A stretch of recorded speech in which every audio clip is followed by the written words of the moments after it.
नमस्कार. India news 24 मध्ये स्वागत. जाणून घेऊया आजच्या ताज्या घडामोडी.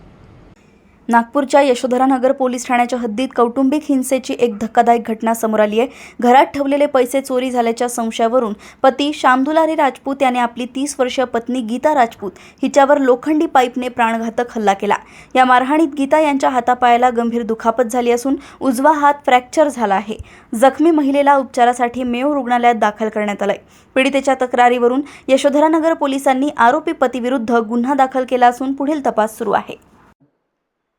लकडगंज पोलीस स्टेशन मध्ये रात्रीच्या वेळेला नार्कोटिक्स टास्क फोर्सचे अधिकारी आणि कर्मचारी पोलीस स्टेशनची स्थानिक पोलिसांच्या मदतीसाठी आले होते. त्यांना एक गोपनीय माहिती मिळाली होती की क्वालिटी वाईन शॉपच्या इथे MD ची खरेदी विक्री होणार आहे. त्याप्रमाणे त्यांना सापळा लावायचा असल्याने आमचे स्थानिक पोलिसांचे कर्मचारी आणि अधिकारी तसेच टास्क फोर्सचे अधिकारी यांनी quality wine shop CA road वरती त्यांनी सापळा रचला.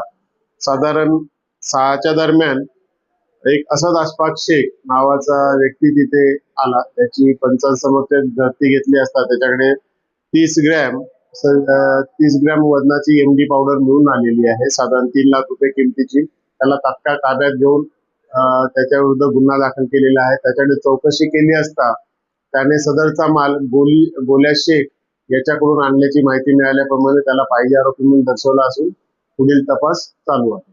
अटक आरोपी आणि फरार आरोपीचा काही पार्सल रिपोर्ट समोर आला, काय कामधंदे केले? अटक आरोपीचा पूर्वीचा रेकॉर्ड तपासण्यात आलेला आहे. त्याच्यामध्ये अजून सध्या तरी काही दिसून आलेलं नाहीये, परंतु इतर कुठे त्याचे गुन्हे आहेत का याचा शोध घेणं चालू आहे किंवा इतर कुठल्या नार्कोटिक्स ऍक्टिव्हिटीमध्ये इन्व्हॉल्व्ह होता का याची पण माहिती घेण्यात येत आहे. पोलीस स्टेशन तसेच नार्कोटिक्स टास्क फोर्स दोन्ही या गोष्टीवरती माहिती घेत आहेत आणि त्याचा तपास करत आहेत. अशाच ताज्या घडामोडी जाणून घेण्यासाठी बघत रहा इंडिया न्यूज 24.